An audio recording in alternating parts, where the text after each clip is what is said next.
Gökçe ile Astroloji kanalından herkese merhabalar efendim. Evet, yükselen başaklarla devam ediyoruz bugün. Herkes genel tabloya bakıp her şey yolunda derken senin gözün aslında çoktan o tablodaki eğri duran çizgi ya da gözden kaçan küçük bir hataya takılır değil mi? Evet, senin zihnin dünyayı sürekli tarayan ve aksaklıkları ayıklayan o kusursuz bir mekanizma gibidir. Bir ortamda böyle söylenenlerden çok işleyişe bakarsın. Kimsenin fark etmediği o eksik parça senin içinde aslında sessiz bir alarmı çalıştırır. Evet, sizlere çok doğru tabir ettim değil mi? Yarım bırakılmış işler ve belirsizlikler senin enerjini hızla tüketir. Senin dünyada güven süslü sözlerle değildir. Böyle tutarlılık ve verimlilikle inşa edilir değil mi? İdare eder mantığı senin lügatında asla yoktur. Bir şey ya olması gerektiği gibidir ya da henüz tamamlanmamıştır. Evet. Ara yoktur. Her şey net olmalı sizin için. Eğer sık sık böyle neden herkes bu kadar rahatken ben her şeyi kontrol ediyorum ya da neden kimsenin önemsemediği detaylar beni bu kadar huzursuz ediyor diye soruyor musun kendine? Kesinlikle soruyorsun.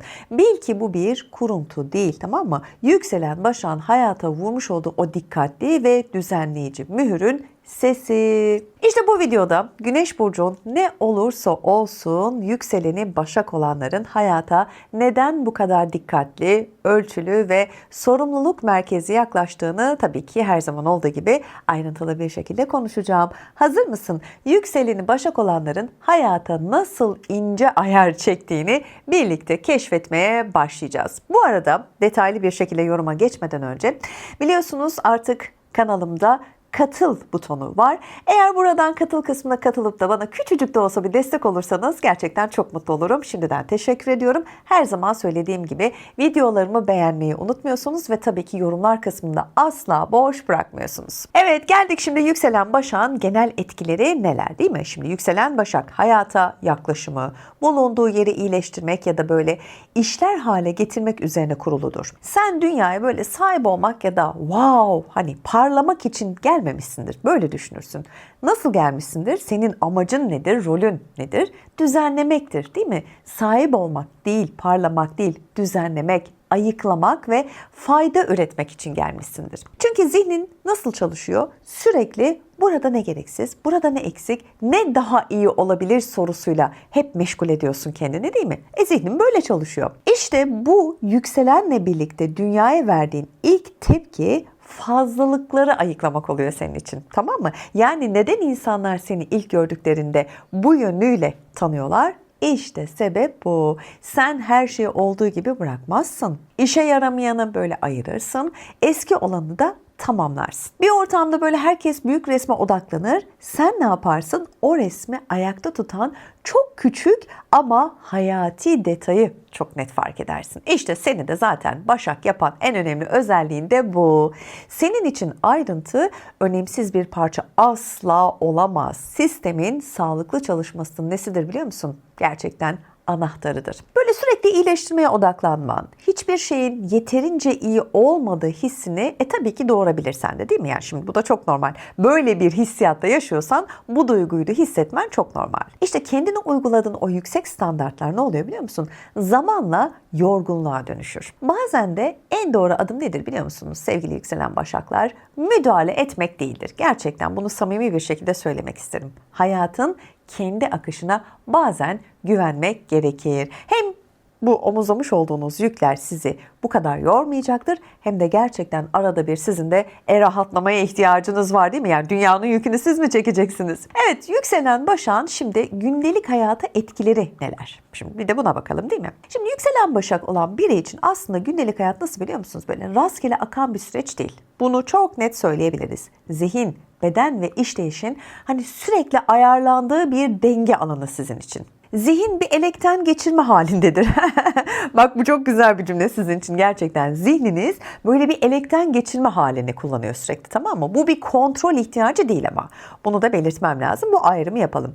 Sadece kaos içinde düzen kurma refleksidir. Yani bu tür ortamlar evet sizi olabildiğince gerer. Hiç hoşlanmazsınız. İşte böyle bir ihtiyaç olduğunda da zihniniz hemen devreye giriyor, tamam mı? İş hayatındaysa böyle sen işini yapan değilsin, işler hale getiren kişisindir. Yani anlatabiliyor muyum? Hani zaten işi yapan çok insan vardır ama yapan vardır da ne derece bunu hayata geçiriyordur, ne derece verim alınıyordur, değil mi? İşte sen bu kısımda düğmeye basarsın ve işi gerçekten işler hale getiren kişi rolündesindir. Süreçlerdeki aksaklıkları çok net fark edersin. Dağınıklığı hemen hızlı bir şekilde toparlarsın ve gerçekten de sistemin sessizce tıkır tıkır çalışmasını da sağlayan en güzel faktörsün. Bu zihinsel ayıklama hali gün boyunca devam eder.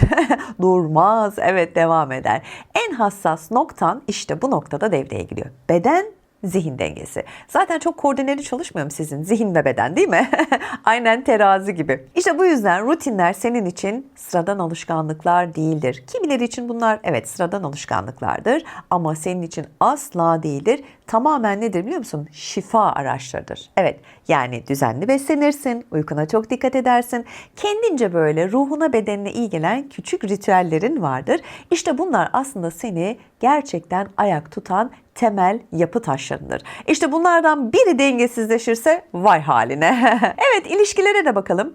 Sevgin dikkat ve hizmetle ifade edilir. Küçük böyle detayları fark etmen hayatı kolaylaştırmanın aslında en güzel yoludur ve işte buradan zaten yol alır ve devam edersin. Ancak tabii ki aynı hassasiyeti kendine de göstermekte zorlanıyorsun ama ara sıra, değil mi? Şimdi bunu başkalarına yaparken güzel, karşılığını alırsın ya da almazsın, onu bilemem. Ama aynı hassasiyeti kendine göstermekte neden zorlanıyorsun? Neden yapmıyorsun, değil mi? Şimdi burada da bunu sormak lazım. Yükselen Başak olan biri için gündelik hayatın aslında ana dersi ne biliyor musunuz? Evet, her şeyi iyileştiriyorsun. Bunu çok da güzel başarıyorsun. Peki ya kendini neden unutuyorsun, değil mi? Kendini lütfen ihmal etme, olur mu? Önce kendini mutlu et ki hayat sana o akışı zaten devamında getirebilsin. Tamam, anlaştık mı? Yükselen Başak'ın şimdi güçlü taraflarına bakalım. Yükselen Başak'ın aslında gerçek gücü dikkat çekmekten ziyade bulunduğu alanı iyileştirmekten geliyor. Zaten programa başladığımdan beri farkındaysanız hep bu tema üzerinden gidiyorum. Çünkü ruhumuz bu şekilde çalışıyor. Anlatabiliyor muyum? Sen mesela bir ortama girdiğinde gürültü asla artmaz. Karmaşa tam tersine varsa da azalır. İşte senin şifan sessizdir ama tam da zamanında yapılan dokunuşlardır. Gerçekten bu ince detaya da bayılırım. En güçlü yönün neyin gerekli, neyin sadece yük olduğunu ayırt edebilme bilgeliğinden kaynaklanıyor aslında, biliyor musun? Evet, bu da herkese mahsus bir şey değil. Sana özel, sana diyemedim de, sana özel, sana has bir şey bu. Evet, her şeyi sırtlanmazsın, fazlalıkları böyle elersin, değil mi?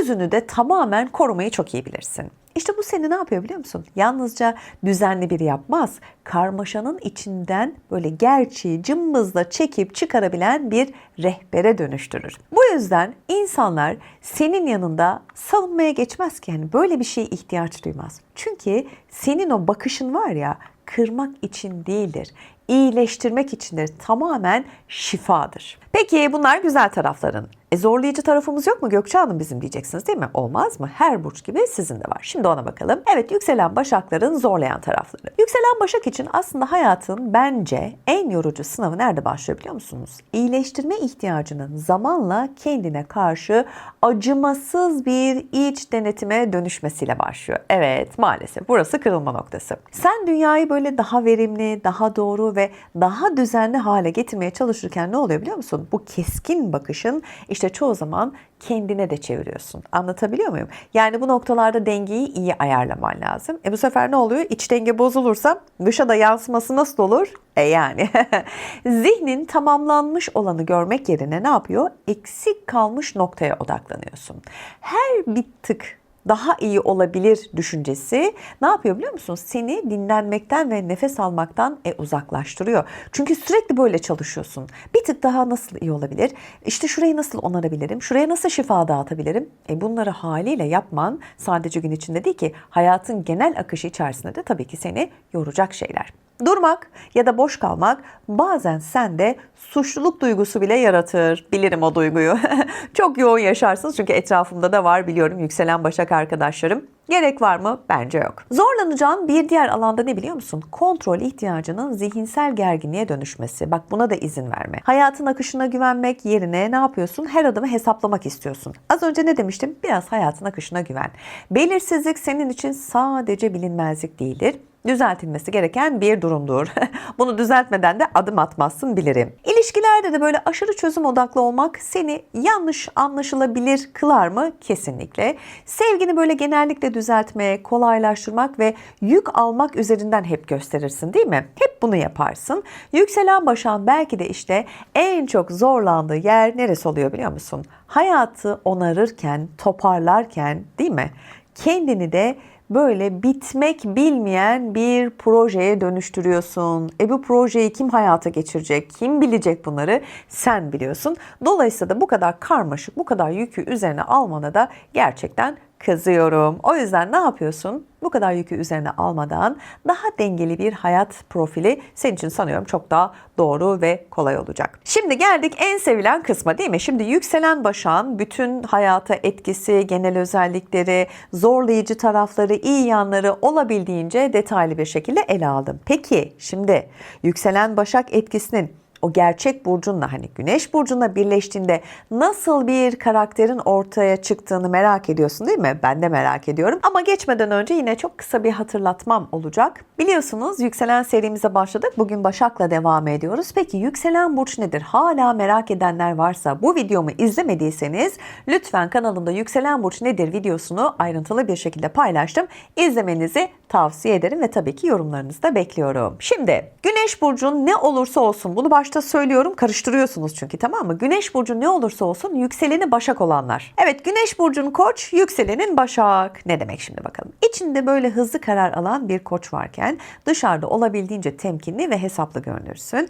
Atılmadan önce böyle ölçersin. Harekete geçmeden önce planlarsın ve bu seni ne yapar? Daha az hata yapan ama bazen de iç hızını bastırmak zorunda kalan biri yapar. Güneş burcun Boğa, yükselenin Başak.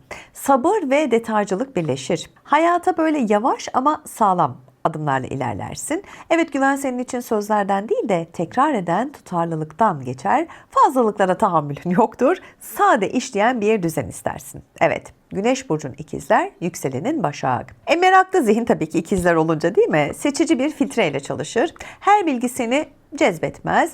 İşe yarayanı böyle tutar alırsın, geri kalanını da maalesef elersin. Hızlı düşünebilirsin ama her şeyi söylemezsin. İşte bu da seni ne yapıyor biliyor musun? Dışarıdan çok daha sakin gösteriyor. Güneş burcun Yengeç, yükselenin Başak. Duygusal hassasiyet pratik bir akılla dengeleniyor bu süreçte. Hissettiğini eyleme dökmek istersin. Güzel. Sevdiklerin için düzen kurarsın. Hayatı kolaylaştırsın. Ancak duygularını böyle fazla kontrol etmeye çalışmak seni haliyle yoracaktır. Güneş burcun Aslan, yükselenin Başak.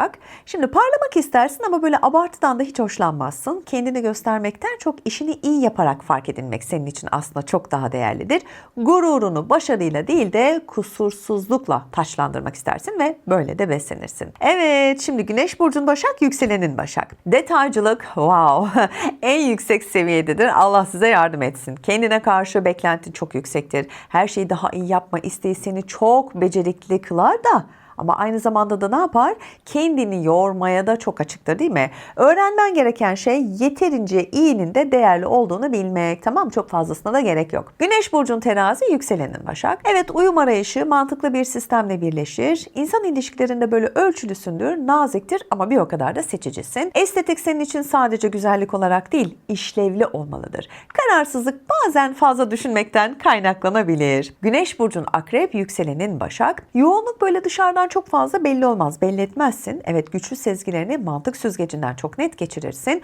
Kontrol ihtiyacın yüksektir. Hem kendini hem çevreni iyi tanımak istersin de krizlerde de olabildiğince soğukkanlı kalabilirsin. Vallahi tebrik ediyorum. Güneş burcun Yay, yükselenin Başak. Şimdi keşfetme isteğin vardır ama böyle plansızlık seni oldukça rahatsız eder. Büyük fikirleri somut adımlara bölmek de istersin, evet. Ama hayata anlam katma arzun hizmet etmeye ve üretmeye yöneliktir. Güneş burcun Oğlak, yükselenin Başak. Disiplin ve detay haliyle birleşecek değil mi bu ikisinde? Uzun vadeli böyle hedefler senin alanındadır. Evet, sorumluluk almaktan asla kaçmazsın ama kendine yüklenme eğiliminde haliyle oldukça yüksektir. Başarı senin için sessizdir ama kalıcı olmalıdır. Bu kesin kuralındır. Evet, Güneş burcun Kova, yükselenin Başak. Farklı düşünürsün ama bunu sistemli bir biçimde hayata geçirmek istersin. Bak, bu detay da güzeldir. Hani isyan etmeden değiştirmeyi tercih edersin. Bu huyun da güzel. Yenilik senin için aslında bir kaos değil. Kesinlikle iyileştirme aracıdır. Ve geldik son olarak Güneş burcun Balık, yükselenin Başak.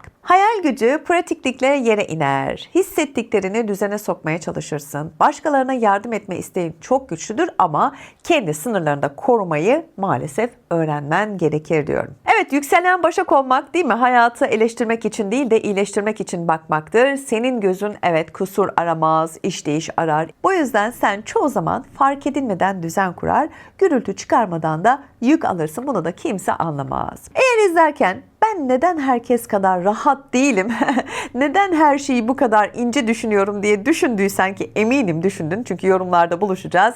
Bil ki bu senin zayıflığın değil, tamam mı? Bu yükselenin sana vermiş olduğu o keskin farkındalık ve hizmet bilinci maalesef. Eğer bu anlatım senin de böyle bir yerlerine dokunduysa kanalıma abone olursan ve bildirimleri açmayı unutmazsan çok sevinirim ve tabii ki yorumlar kısmı benim için çok önemli. Hatta yorumlara yükselenini ve Güneş burcunu yaz, birlikte değerlendirelim, olur mu? Bir sonraki bölümde yükselen terazi ile tabii ki serimize devam edeceğiz.